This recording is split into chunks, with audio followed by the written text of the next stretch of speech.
Hi, my name is Kyle, and welcome to The Conservative Take, where we take culture, TV, and movies, and we filter it right. But what does that mean? I say that a lot on this channel, but what does that really mean? Simply put, what that means is this, is that for me, TV and movies are something that I enjoy talking about, giving reviews for, but I was disappointed with Hollywood and what they are putting forth in terms of their social agenda, their social justice, their identity politics, their pearl clutching, all of this stuff to circumvent the story that we want to see. Because when you sacrifice the story or the plot for a social agenda, you just feel like you're just watching the news and you feel like you're being preached to. And I don't like that. So this channel was created to filter that narrative to the right and give the perspective that, hey, the glass isn't always half empty. Sometimes, or more often than not, the glass is half full. The culture piece of it deals particularly with other things outside of TV and movies. It's more or less a catch-all. Sports, politics, and in this case, on this video, we're going to talk about knitting. The knitting community. Can you believe it? It appears to me over the past few weeks that the knitting community is going through a cultural strife, a civil war, mind you, that is ripping it apart. And I'm going to share with you two people that have experienced this and what their challenges are, and particularly this first person. Her name is Emily, and you see the thing behind me. This is the channel that she has. It's called The Blue Mouse Knits.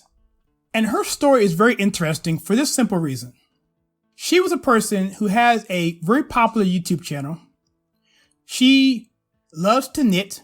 That's her theme of her channel. She has hundreds of thousands of views. She's getting like 30 to 40,000 views per video, where she takes her talent, her creativity to create knitting products. I've never been to the channel other than to see this video, but I'm assuming it's stuff like scarves and hats and stuff like that. And she teaches people how to do it, but she also sells her products on her website. And so this is like a platform for her to make money and to share and commune with people who, like her, love to knit. Sounds great, right?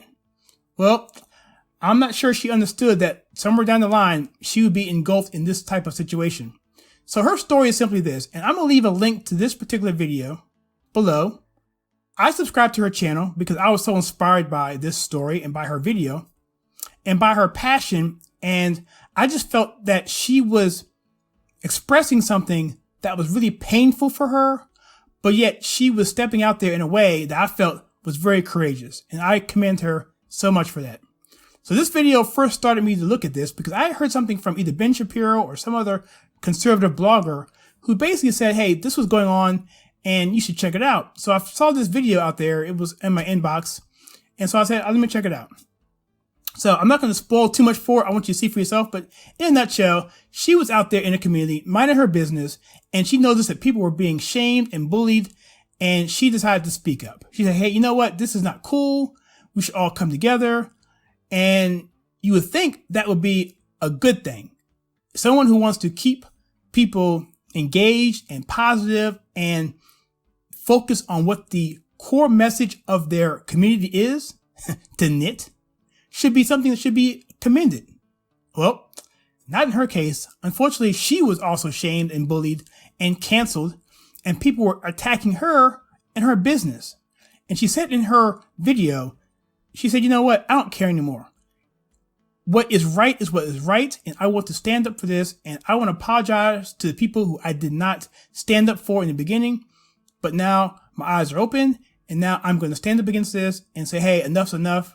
You guys can't hurt me anymore, and this is it. So this is her story, and I thought it was so powerful, and so I decided to do a video on it, but I was like, well, you know, let me wait, because this whole thing with the situation going on here in America and around the world, you know, just other things I can do. Lo and behold, there was another person that came up, and this was something that came into my inbox from my wife. She said, hey, check this person out. Her name is Dr. Karlyn Borysenko. And this woman here is amazing. Okay. And her story has pretty much blown up all over Twitter and Instagram and so forth. She's been interviewed by many people. And I'm going to talk to you about an interview that she did recently with Zuby, the British rapper who I don't know much about, but I do know I follow him on Facebook and get some of his memes, which are really good memes actually that I share. So he seems like a really intelligent guy and very, very hip to what's going on in the conservative world, in the blogging sphere, what's going on with culture, with conservatism, and what's going on with Trump and everything else. And so in this particular interview, and basically what her deal is this, is that she was a liberal who voted for, I believe, Hillary or Bernie, I don't know, in 2016. And when Trump won, she basically said, you know what, this is not cool. I don't like Trump. And she kind of went along that mindset. But she admitted that, hey, yes, I was anti-Trump, but I really wasn't paying attention to all of it because I was trying to do my own thing. She was starting to get her business going. She is a author. She's a speaker. She's got all this stuff going on. So she was working hard to get her business up to speed. And she said that she just had MSNBC in the background just to sort of like just be there. But she wasn't really noticing. What made her notice was that as she was going through and things were coming out and Trump was becoming more and more in the news, she was seeing that in her very own knitting community, yes, the very same knitting community that Emily was having a hard time with, calling people out and getting attacked for that, she was seeing the exact same thing happening to her. She was seeing that people were attacking one another for reasons outside of politics often, just for whatever reason. It made no sense. And she realized that this is kind of getting out of hand, that people were being offended and canceling each other for really silly reasons. And she mentioned a website called Ravelry and how there's some sort of game going on where one person would say, well, I don't like this person for this reason, let's go after him, and vice versa. I don't know much about that. So I'm taking this particular story from her point of view and just taking it at face value. But the way I see it, the situation probably was people were just saying, hey, you know what, let's just go after someone for whatever reason. Because when you do that, it kind of makes you feel powerful. And so I've said this before, is that the person who is the offender has the power over the person who is the target or the one who's being blamed. Because if that person who is accused of being whatever ism you want to call it, if they actually take that internally and make a change in action or in their mental state, then the person that actually made the charge has the power. Let me give you an example. If I go to somebody tomorrow and say, hey, yo, man, you're racist. Oh, why am I racist? You're racist, man, because you're wearing a white t-shirt. Oh, yeah? Oh, am I wearing a white t-shirt? Well, I'm sorry, man. My bad, dog. You know what? Hey, I'll make sure I don't wear this anymore. So the fact that that person were to do something like that, who has the power in that situation? Exactly. And so that's the thing. That's why it's important to have the right narratives, the right information, and not to just take things at face value, to do your own research. Because if you take the narrative of the left, that America sucks, that this is this and this is that, without any basis, then when someone comes at you for that, then you're on the defensive because, hey, you've bought into that. And now you're saying you're apologizing for America, you're apologizing for whatever. And now there you go. And you look like an idiot because you don't know what you're talking about. Not to mention that it puts you in a situation of immense hypocrisy because you're outside of reality. And so this is what she was experiencing. And so she saw this and essentially she said, you know what? I am into politics. I'm talking about Karlyn here. She said that I'm into politics and I like all the Democrat candidates. She lived in New Hampshire. So she went to the Bernie rallies, the Biden rallies, the Warren rallies, all the rallies. Of course, it's New Hampshire. Everyone comes there. And so she said, you know what? I feel like I'm in some sort of echo chamber that all my ideas are being bounced back to me by people who think like me. Maybe I should be more open-minded and actually entertain people outside of my worldview or outside of my political opinion. So she said, you know what? I'm going to go to a Trump rally. So she announced that on her page or her blog. And next thing you know, she got attacked from both sides, saying the conservatives were saying, hey, watch out for Antifa, you might get jumped. And the other side was saying, don't go, Trump's a racist. These hillbilly rednecks are going to, are going to hurt you. And so she was getting that from both sides, but she had enough courage to go either way. So she went. And she wrote this article about her experiences. And I'll leave that link below here. In fact, in this Twitter page here, she has it pinned as the #1 tweet. So right here.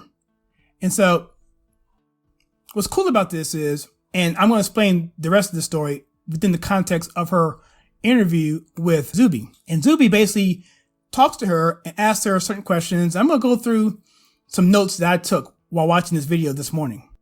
And so he first asked her about the party switch. What made you decide to entertain going to vote for Trump or go to a rally or whatever? She said that she had an open mind and that her husband was from the Ukraine and that he understands better than most what socialism is all about. And if you know anything about Ukraine and Russia, there you go. Okay. And so she herself said that growing up, she enjoyed stories of America, about the revolution, about what we've done for freedom and going forth. And so she said she understood that. So she had idealism about America. And so she was never really bought and sold on the whole socialism thing. So when her party went left, I think she said that the Democrats left her. That was her answer. That I didn't leave the Democrats left her. And so you hear that a lot, especially when you're dealing with people in the walk away movement and the Brexit movement. You hear that the party left me. And that's unfortunately what's going on. The Democrat Party has gone so far to the left, it has alienated so many of their faithful base. And we'll see what happens going forward, but I think it's only a bad thing for them at this point. So also, he mentioned to her about traveling, about when you're able to travel to a different country, that you have a different perspective of life. Because most Americans, he was saying, this is Zuby, was saying that don't have enough perspective. So they stay in this country, they think like the people that are around them, and they have no perspective outside of their country, outside the town, the city, whatever. And therefore, that leads to a situation where people have no perspective and zero gratitude. And to me, that's a really important thing for identifying a healthy worldview. So then he asked her about the Trump rally. What was it like? So she said, you know what? I went to the Trump rally, and she said, you know what? She said that the Trump rally was awesome. And if you've been to a Trump rally like I have, I've been to 3, they're awesome. They're so much fun. And so I almost knew before she said what she would experience when she went there, because I just know how people are. She said that when she went there, people were really receptive to her, encouraging, saying, oh, yeah, so you're a Democrat. Oh, welcome, welcome, welcome. And the total opposite of what she was told by both the conservatives who told her not to go for whatever reason, and the Democrats who told her not to go for whatever reason. And so that was a really positive experience for her. So then she mentioned that, hey, so not only that, she came to the clear conclusion immediately that all Republicans aren't racist. They aren't these hillbilly, redneck, Nazi carrying people who just want to burn stuff down. No, these are everyday, normal people who just love this country. That's it. And she realized that. So then she asked the question, well, what policy positions do the Democrats actually have? And Zuby asked the same thing. What policy position do the Democrats have? And neither one of them could come up with a real good answer other than impeach Trump. That to me is a very strong point, because you have to have something to fight for and to stand for, not just be against something else. And so that's a big problem the Democrats are having now. Then she also mentioned that she's involved with people who are in the HR community, the human resource community, which I find is pretty not really hilarious, but sort of hilarious. The fact that they're her friends who are in this particular profession, whose sole job is to find people employment, don't like Trump because he's Trump, and justify it by saying, well, a job is really like being a slave. So if you're a slave, you really can't, and Trump's a slaveholder. So whatever, he's a racist. So it's that convoluted logic that people try and force feed themselves into to make themselves look like an idiot, which I said earlier, which also sets them up for hypocrisy, because you have to understand that if you're getting paid, you're not a slave. And does that mean that if you're doing your job to get people jobs, are you also a slave master? See, taking people down this illogical road based on a jury fitted position because you just can't deal with the new reality that Trump's not a racist and that he's actually doing some good things makes you look really, really bad. And so that is something that she dealt with. Also, another key point she mentioned about on her way to, I guess, becoming more enlightened in this area was Kaitlin Bennett. She's the woman from Liberty Hangout, the one that has the right to carry. She has the rifle that she carries, and she interviews people on campuses. Well, there was a situation a few weeks ago where Kaitlin was actually surrounded by people and almost assaulted and physically assaulted in some ways, and pushed and shoved and abused verbally. And that was a situation where Karlyn stood up for her on Twitter and on her page and said, hey, this isn't right. You shouldn't be attacking her like this. And her doing that, similarly the way Emily stood up and said, hey guys, can we just come together and do whatever? The same way they come up with something that should be universal. Standing up for someone not being attacked without merit should be universally condemned. But it wasn't. What ended up happening was Karlyn herself was attacked. And this is the kind of thing that really, I think, in my opinion, got her thinking even more that this whole thing is just not cool in terms of staying where she is politically, at least in her support for Trump. And so I think what Zuby said something interesting in this interview. He said this. He said, from his opinion, he thinks that people on the right, who are on the extreme right, are shunned by the people in the moderate conservative area. In other words, people who is their average Joe conservative doesn't condone the things that are on the far, far, far right. And they actually condemn it and put it down and all that stuff. But the difference is on the left, people like Antifa are not condemned, are not shunned. They're allowed to exist. They say, well, yeah, they can do that because they're fighting fascism, that kind of stuff. So that is the difference that Zuby said. And I totally agree with that. And so I think part of it's because people who are conservative like rules, law and order, and that sort of thing. So they don't like that stuff over there because that's not part of their MO. And so anyway, that was the points they brought up. So I don't want to give you the whole interview, but it's about 58 minutes long. Again, there will be a link in the description for that. And so with that, I encourage you to go check out this video. Go check out Karlinborisenko and check out Emily on the Blue Mouse Knits. Again, all links in the description. Check them out. Subscribe to their channels. Buy some stuff from Emily. Because she's lost business, right? So I'm saying, you know what? I'm not big into knitting, but if I was going to buy something, I would buy it from her. In fact, I comment on her wall and say, hey, I'm going to, subscribe to you, which I did, and I'm going to buy from you as well. So I will at some point and support her and her channel. And Karlinborisenko, I want to thank you for reaching back out to me. I sent her a quick note encouraging her and telling her how well I thought of her and her channel. And I don't care what your political affiliation is. She says now that she's independent and also that she's going to vote for Trump now. But regardless of that, I don't care.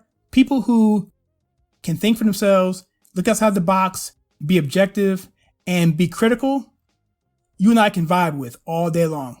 It's those people who want to stick their head in the sand and then have an opinion of something they know nothing about and then judge you for it and then attack you for something that's totally untrue. That to me is total bogus, and we can't work together. And so with that, what do you think? Have you heard any cases of the knitting community having a situation like this? Or is there another community that you are aware of that has nothing to do with politics, but has some sort of thing going on right now internally where people are being canceled for whatever reason, whether they're wearing a red shirt or a green shirt or whatever they're doing, Maybe they're using 5 syllables versus 4 syllables. Who knows? Let me know in the comments below. I'd be curious to hear that. And so that if you like content on this channel where we take culture, TV, and movies, and I explained that just a minute ago, and filter it right, please click the like and subscribe button and that bell icon so that you don't miss any future content. And as always, please check out some content that we have right here.